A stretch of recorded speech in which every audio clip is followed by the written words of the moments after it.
My name is Dalton Russell. The camera focuses on Dalton Russell, who confidently states that he just orchestrated an impossible bank robbery on Wall Street. He walked out the front door clean. The only question that remains, he says directly to us, is how. Cut to the Manhattan Trust Bank. A master's painter's van pulls up. Dalton strides into the bank first, swiftly disabling the security cameras. Their operation unfolds with precision. In mere seconds, they secure the doors and have everyone inside the bank on the floor. Outside, a uniformed officer notices smoke billowing from the building. Before he can finish his call, Dalton emerges, informing him that he has hostages and any police approach will result in immediate deaths. The officer urgently calls it in. A wave of NYPD vehicles descends upon the block, officers strategically positioning themselves and sealing off the area. Arthur Case, the owner of the Manhattan Trust, receives the alarming news about the hostage situation at his branch. Visibly shaken, he contacts Madeline White, a formidable power broker. He needs her to safeguard highly sensitive family heirlooms locked away in a safety deposit box within that very bank. Madeline lays down a condition. If he chooses to reveal the contents and lies, her discretion and their agreement become null and void. Case, while not explicitly lying, avoids the full truth. He simply wants the box's secret contents to remain secure or vanish entirely. Madeline agrees to intervene. Meanwhile, detectives Fraser and Mitchell from the hostage negotiation team are en route. Fraser, a sharp veteran cop seemingly too astute for his current role,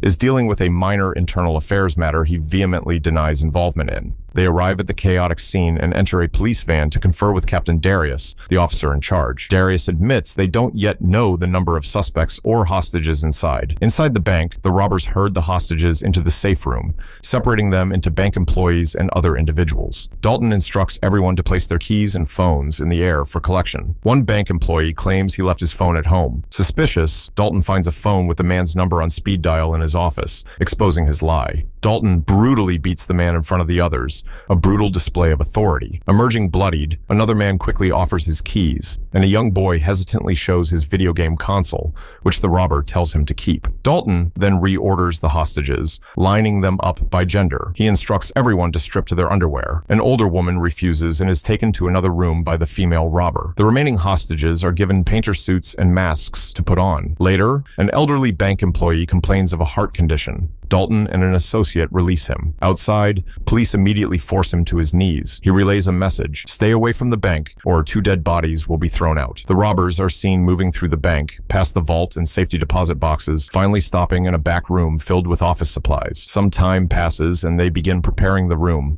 digging into the floor. Darius pulls Fraser and Mitchell aside, informing them about the released hostage. The man believes there are 4 perpetrators inside. Darius also outlines his perimeter control, mentions they are awaiting security footage, and states that all bank phone lines have been rerouted to them. When Fraser finally attempts to call the bank, Dalton lets the phone ring unanswered. The police obtain the bank's security footage, revealing the robbers disabling the cameras. They speculate infrared lights were used. Suddenly, movement is detected outside the bank. Robbers release another hostage, a Sikh man, with a message strapped to him. Predictably, the police mistake his turban for that of an Arab terrorist, disrespecting his religion by forcibly removing it. He is roughly taken away and later questioned at the diner by Fraser and others. Understandably angry, it takes persuasion for him to recount what he witnessed inside. He confirms the perpetrator sounded foreign and estimates around 20 to 30 hostages. The police then read the robbers' demands delivered with the released hostage, 2 buses and a jumbo jet by 9 p.m. Failure to meet the deadline will result in 1 hostage being killed every hour. The bank is also rigged with plastic explosives. Darius declares a plane is out of the question, and the buses are uncertain. Suddenly, Case is brought into the van, asking if he can be of assistance regarding the robbers' demands. The police mention the jet, and the old man surprisingly asks if they want him to arrange one. Stunned, they want him to leave, but he insists on staying to observe. He is eventually escorted out. Later, the robbers demand food, presenting an opportunity for the police to bug the bank. The officer in charge of the wiretapping suggests pizza, hoping the robbers will gather around it and talk. When Fraser inquires about a specific listening device, she shows him a digital recorder with a 30-second capacity. Inside the bank, one hostage attempts to act tough, prompting the robbers to forcefully drag him through the rooms in front of the others and into the office supply room, a stark reminder of who is in control. The food arrives, and Fraser oversees the delivery, introducing himself to Dalton. He attempts to engage the robber, saying he'd like to talk if Dalton picks up the phone. Dalton remains silent. Later, listening to the audio, the police realize the robbers are speaking a foreign language. They initially guess Russian. Fraser sends Mitchell to question the released hostages about hearing any Russian or Russian accents. Back at the bank, the robbers stage a scenario. One hostage is moved to another room.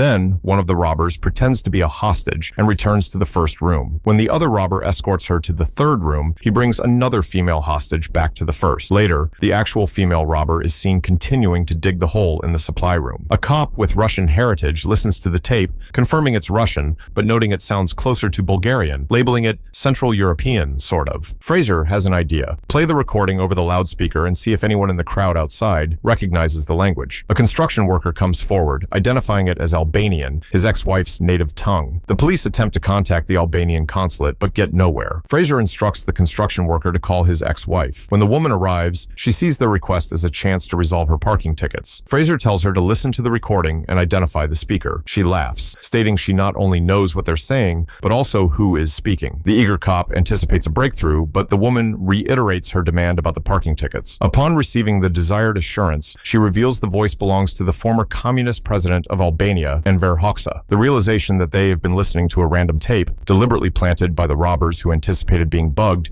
shifts the entire dynamic for the police. Meanwhile, a series of fragmented shots inside the bank show Dalton in the vault and around the money, making their true intentions regarding it seem ambiguous.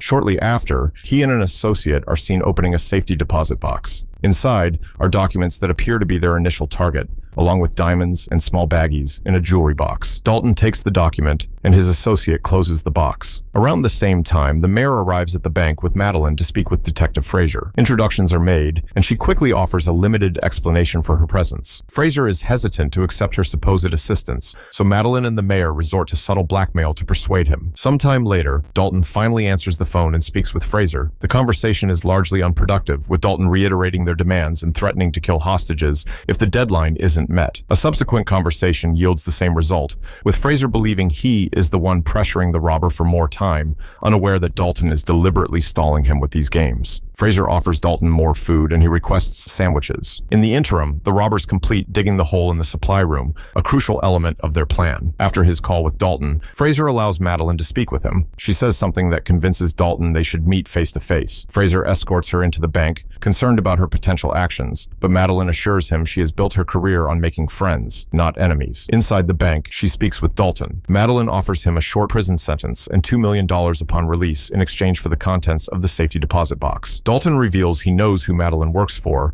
and that Case was a Nazi collaborator in Switzerland during World War II. She only asked to see the deposit box, prompting him to show her what he found inside. He tells her he will keep it as insurance. If he is caught for the robbery, she and her boss will help him get out of it. Upon exiting the bank, Madeline has an off-the-record conversation with Fraser, mentioning another offer she made to Dalton that he is considering. Fraser asks her opinion of Dalton, and Madeline describes him as intelligent and not a murderer. Later, the three cops continue discussing Dalton, trying to understand his motives. Fraser decides to deviate from standard procedure, believing Dalton anticipates their every move. He calls Dalton, offering the jet in exchange for being allowed inside to check on the hostages first. Dalton agrees. The next scene shows Fraser inside the bank, taken to the hostage rooms where he confirms everyone is alive and unharmed. He sees the young boy, but is denied permission to take him out.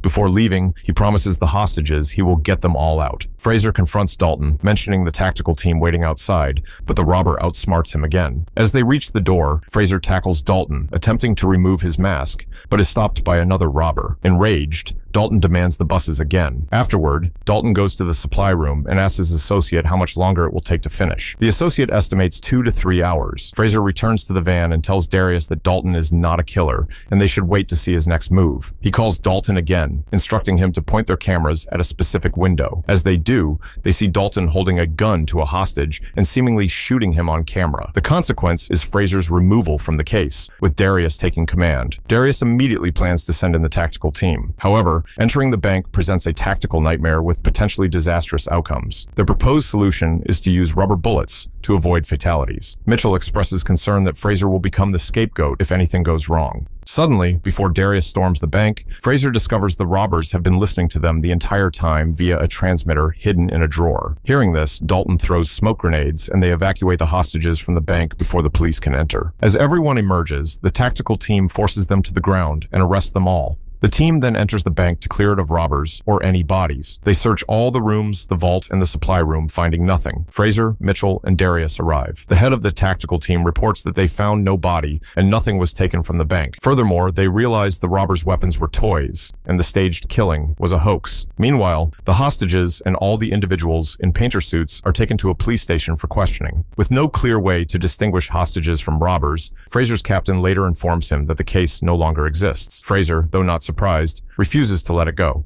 Before he leaves, the captain mentions that Fraser's internal affairs issue has been resolved. Later, Fraser discovers a clue related to the secret safety deposit box and begins piecing everything together. He meets with Madeline again, showing her his recording of her and the mayor blackmailing him. In exchange for not releasing the recording, he asks for information about Case's box. She offers only a hint, telling him to drop it. Madeline then speaks with Case, assuring him that Fraser won't be a problem, but that Dalton will be holding onto the document from the box as insurance against his retaliation. Madeline also reveals she knows there were diamonds in the box along with the document. Case adds that there was also a Cartier ring that belonged to Jewish friends he didn't save from the Nazis because they paid him well. He pays Madeline before she leaves, and she feigns not judging him. 1 week after the heist, Dalton is finally seen revealing his method. He had been hiding inside the bank behind a false wall constructed in the supply room. Dalton possesses the diamonds, the ring, and the document. He breaks through the hidden wall and walks out of the bank, appearing to be just another departing client. His accomplices are seen waiting for him across the street as Fraser and Mitchell arrive. Dalton bumps into Fraser as he exits the bank,